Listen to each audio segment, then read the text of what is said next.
Hi, and welcome to the Local Homeschoolers Podcast, where you come for local resources and encouragement. I'm your host, Autumn Frisbee. Today we have Amy Dumont. She is the owner of Jupiter Learning Community, which is a homeschool hybrid co-op right here in Jupiter, Florida. Let's go ahead and get started. And Amy, could you tell us a little bit about your background in education and how you got to open up this education program? Okay, well, that actually entails a lot, but thank you so much for having me. Um, I've been working in the field of education on and off my entire life. I've got about 20 years in some capacity. I wanted to be a teacher forever, so I started working with kids when I was still a kid. It was one of those people where I worked in the nursery at our church, and I was a camp counselor, and I taught Bible clubs, and I babysat, and all of those things. And then when it was time to decide what I wanted to do after high school, I had already predetermined that I was going to be a teacher. So I got my degrees in elementary and early childhood education, and I later on picked up my certificate in gifted education as well, and I have taught I've taught first grade all the way through seventh grade. I've done pull out for gifted. I worked as an education director at Sylvan Learning Center and moved up to an area director there. So that's where I got my hands into curriculum development for the first time. Later, I was blessed to be taken under the wing of my mentor to do curriculum development for gifted education, which was just a really great experience for me. And like I said, I've always wanted to teach. So I've taught public school, private school, small homeschool groups. I founded a nonprofit, anything that allows me to speak and work with people. Wow, So that's really cool. that's I know when I met you, it's, I just knew you had such a heart and a passion for children, oh, and it really thank shows you. in what you're doing. I Um, appreciate that. yeah, so what led you to opening? Well, I guess tell us a little bit about what you do. You run the Jupiter Learning Community Center, and So can you tell us a little bit about that? yeah, absolutely. So Jupiter Learning Community is really a culmination of a few things. Um, there was a time where I did homeschool pods, which I know are a big thing now. They weren't at the time, and it was actually considered odd to have children come to your house for learning, if you didn't have children, which I don't. So I started having homeschool pods in my home. I also went and was teaching at in all kinds of activities, all kinds of educational activities at the beach, at the park, anywhere I could have them. And that was, like I said, I had founded a nonprofit. So it was putting my heart for helping kids to deal with domestic violence and learn to avoid domestic violence. That's the nonprofit side of it. But the best way to reach kids is really through building their self confidence and educating them and helping them to find who they are and their true selves. So it all really went hand in hand, my passion for reaching kids and stopping domestic violence before it starts, paired with my passion for teaching. So that all went together, and I was kind of all over the place doing that. And I really wanted to see it be something more. Obviously, this whole COVID pandemic really gave that an adrenaline shot. So there was a need for this alternative education, and Jupiter Learning Community was born. And it's been through its bumps and bruises through this first year, but I feel like right now we're really in such a good place where we're able to provide education through a co-op. We're set up as a co-op, meaning all of our students are homeschoolers, but we're not your typical co-op that only meets, a few times a week or is parent led or parent volunteers. All of us are educators and teachers that wanted a better environment for our students to learn in. And so it gives us the flexibility to do that. It's run a little bit like a private school, but is has that flexibility of homeschooling, which is And really that's cool. really cool. Yeah. Yeah, and it's a drop off program. It is a drop-off program. Yep, we are there Monday through Friday, 5 days a week, but we have students that come 2 days, 3 days, or 5 days. That's so And great. you drop them off in the morning, come pick them up in the afternoon, and we do all the things, like I said, that you would find in a quote unquote normal school, where we have all of the academic programs, so language arts, math, science, social studies, health, all of the above. And we've also been blessed, especially the second half of the year, to have offer PE, music, art, nature classes, gardening. We do field trips. We do special days like Science Day, Health Day.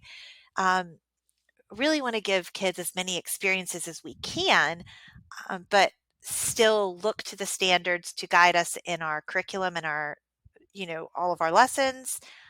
But we are able to do small groups and are able to really meet the kids where they are. So, if they're struggling in one area but advanced in another, they can be advanced in that area and move forward while still building foundational skills in the area that maybe isn't as, easy for them. That's so good. And that's kind of what I wanted to get to next. Um, have you seen families who've joined that their children are learning better or differently rather than being in the school that they were previously with your education environment? Yes, absolutely. I was literally with just telling you that I was running late because I was in the parking lot talking to a parent at the end of the day. And our whole conversation was how well her child was thriving in our environment. And I I don't want to sound like, I'm talking highly of myself, because it's definitely a team effort, but being able to have small groups and be able to have teachers that are passionate about teaching and differentiating, and they're passionate about kids excelling in a way that they can, it just looking at each child like a puzzle and finding what works best for them. So you might look at a child and they might be ADD or ADHD or ASD, or they might have dyslexia or dysgraphia, or any number of things, or they might just be like I was as a kid. I mean, I'm definitely ADD, but I was not diagnosed, and I hated being locked in a classroom all day. I wanted to get up and move. I was more artistic, and that was I didn't fit into that box that they wanted to put us in. And I get to see these kids who started off the year with us, and you would see the frustration. They would give up. You'd have the meltdowns or the crying or the I'm stupid, or I can't do this, or I'm a bad reader, I'm bad at math, all these negative things that they would say and do, and just watching them blossom into kids that love learning. And it's just really awesome. It's speaks volumes as to I personally what I think is missing in our education system today. Oh, that's such a good Mm. point. I know we've talked previously about you, families coming to you with a child who has a really big file. I forget the Mhm. name of what they're called, Oh, like the IEP? the IEP Yeah. file. And they Mhm. come to you with this large IEP file and they're kind of hopeless, the parent is. And I just know that you are offering a place for that child. And I feel like that's such a needed thing in our community. So could you Well, speak a little bit about that? yeah, I think first and foremost is one of the things that we talk to all of our kids about, and that I talk to my parents about, is that, we're all different. We are all individual, beautiful people. And some of us might, have be autistic. Some of us might struggle with dyslexia, or have short attention spans, or whatever the diagnosis is that we've been given or not given, or that society has told us that we hold to. And IEPs are really the school system's way of addressing a problem that they can't address in the confines of how the school systems work. And I mean, I'm not downplaying anything. They've moved mountains to help these children, but they have a lot of kids that have a lot of different needs. And it's really hard to meet those needs in a classroom with 20 plus kids that are grouped by age and grade instead of by ability. And so, what have seen happen is that when you have a child that isn't handling school well for whatever their reason is, um, they get diagnosed. They get an IEP written to give them ways in which to work around the issue that they're dealing with. So it might give them more time or alternative seating or time with the counselor or some kind of therapy that might very well be needed. And that's something we aren't able to provide. Being a small group, we can't give students occupational therapy or speech therapy. um, but the school system creates this IEP so that it can provide what they call services for these children so that they can function in the box that they've been put in. And often when I look at these IEPs, I just see a kid that needs extra help or needs alternative help. And so when you have a situation like ours where the kids are in very small groups, the curriculum is individualized, you build those relationships with those kids at this microscopic level.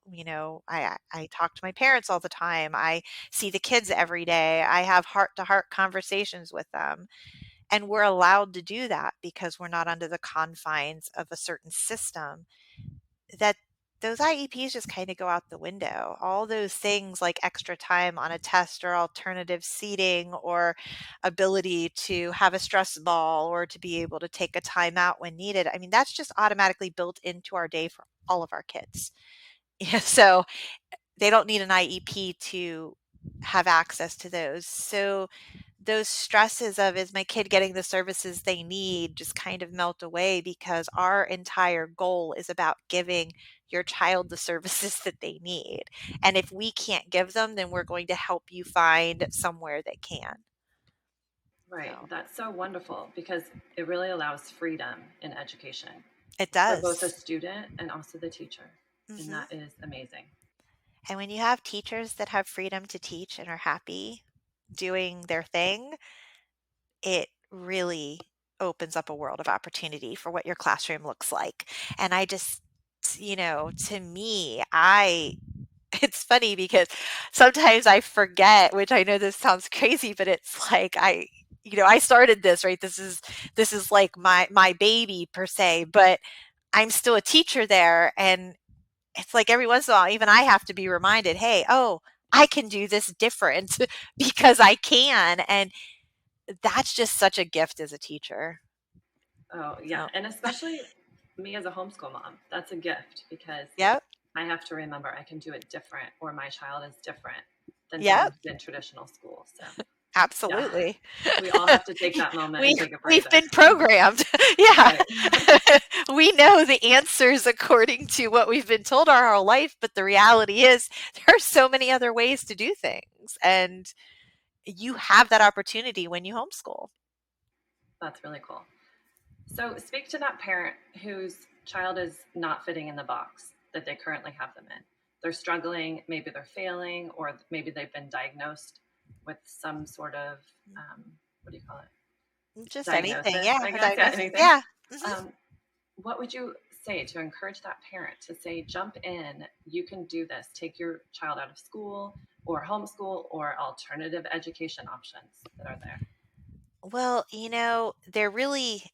there has never been a better time, and I say that with all confidence because again, we have all been raised in an education system that has been around for decades. And there hasn't been that much that has changed in that education system. Um, in the fact that we all come at a certain time, and you go to this class and you go to that class. And again, it's like if you're this age, then you belong in this grade, and it doesn't matter if you're ready for that grade or not, and it doesn't matter if you're ready for math or multiplication. If you're in third grade, that's what you're going to learn. And if you can't keep up, then they're going to look at what's the reason, what's holding you back. And then sometimes the reason is simply that the kid just isn't ready. I tell my kids all the time, my students, just a squirrel moment, but I tell them all the time that I didn't learn multiplication until I was in fifth grade. And to to this day, and I actually kind of razzed my teacher about this when I was in my 20s. I ran into him and I'm like, I still remember when you put me in detention on my birthday because I couldn't do the multiplication test fast enough. And I was in fifth grade. And now we're asking our third graders to memorize multiplication facts. And we're asking our fifth graders to learn what most of us probably didn't learn until we were in middle school or high school. And we keep putting more and more pressure on kids and often forget that they're kids, and that they're humans. They're little humans. None of us operate the same way. If you work in an office, or even if you don't, you just look around at your group of people that you spend time around. Each and every one of those people are different. We all do things differently. We read a certain way, we write a certain way, we do math differently. Some of us need a calculator, some of us can do it in our head, some of us need to scratch it out on paper. But with kids, we put all of them in the same room and we say, hey, you all need to do it this way. This is the way you do it. Learn it. You need to be able to know this because why? Because you have a test, because you're not going to be passed on to the next grade, because the school won't get funding. It doesn't matter what the reasons are. We take them all and we put them literally in a box, a classroom, and say, this is the expectation for you. So if you're a parent and you see that your child just doesn't fit in that particular scenario, which a lot of them just simply don't, for various reasons, myriad of reasons, it's this is really the time where you have more options than you've ever had before. Because not only do we live in Florida and in a county in particular where homeschooling is highly thought of. There's a huge homeschool community. There's a number of programs out there, uh, but those programs are all over the place. So no matter what your family's needs are, you have options. And some people choose to go to private school. Some people can't afford to go to private school or don't like the idea of it. But all of us have the opportunity to look at alternative options and find something that's available to us. It might be a small neighborhood pod led by a teacher. It might be something like our organization where we kind of are, we offer everything on a 5-day a week program. Or it might be something where you drop off once a week, or where you contribute in homeschool, like many of the homeschool co-ops in this area. Or maybe you have the opportunity to stay home and teach your kids, but you have that opportunity. And as long as you look to that community and get some guidance and work with your kids, and you could really set them up to be successful in a way that many kids just aren't experiencing in today's education system. So true. Thank you for that. Now let's focus on next year. What are you guys up to for either the summer or next year? How would people join your communities, your learning communities? So, we are actually offering a summer program. It's going to be an extension of our school year, meaning that we'll run for 8 weeks, and we're going to have theme-based weeks. So, theme-based learning projects, art, crafts, free time, board games, outside play. But all of that will be, you know, some education so they don't lose their footing. We'll still be reading and doing stories and having writing, but in a fun project way. Um, what I think is different about our program is that we're offering a flexible payment plan, which means that instead of having to sign up for a particular week or particular weeks, we have more of a punch card system. So you can purchase anywhere from 5 to 40 days, and you can use those days however you like over the course of 8 weeks. So we will be here in Jupiter. It'll be both indoor and outdoor. And if you buy 5 days, you could come once a week for 5 weeks, or you could come 5 days straight. Same thing with if you do, 30 or 40 days. You can pick and choose your days and drop off. And next year, we're really excited because not only have we gotten our first full year under our belt, and I feel like, worked out all the kinks, but we're really, in our flow right now, and we have an amazing team, and are actually going to be opening a second location in West Palm Beach. So super excited that we will have 2 locations going. And providing, the same thing that we're doing this year. Our hours next year will be 9 to 3, and we'll also have before care and after care available to parents who need it. And again, all the academics, the fun, the field trips, and I anticipate a lot more because we didn't get any of that started till January. So like I said, I'm super excited about next year because I feel like Yeah. A lot more is we going to open up for us. Yeah, we know exactly which way we're going, so a lot more opportunity for fun and learning. That's really cool. I'm so excited for Palm Beach County to have the opportunity to have your education center here. Oh, thank you. And I'm just looking excited. forward to what comes in your future there. So. Oh, I appreciate it. And if people do want any information, if I could throw out our web address. Of course, yeah. We are on Facebook. Just look up Jupiter Learning Community, and you can go to jupiterlearningcommunity.com, and that has everything that you need for pricing, photos, everything that we're up to. You can find between those 2 things, and you can also reach me through that. So I'm Amy, and I'm the person that answers the phone. So if you have, all over that. I'm all over the place. So yes, I'm that person. But you can email, text, call, whatever, and I'll be happy to answer any questions. Great. Well, thank you so much for coming on the show today, and I look forward to having you back on. Absolutely. Thank you for having us. I'm excited about where our whole county is going, honestly. It's a lot of good has come out of some negative stuff. So super excited. Totally agree. Well, thank you so much. Thank you, Autumn. Talk to you soon. Bye. Bye-bye.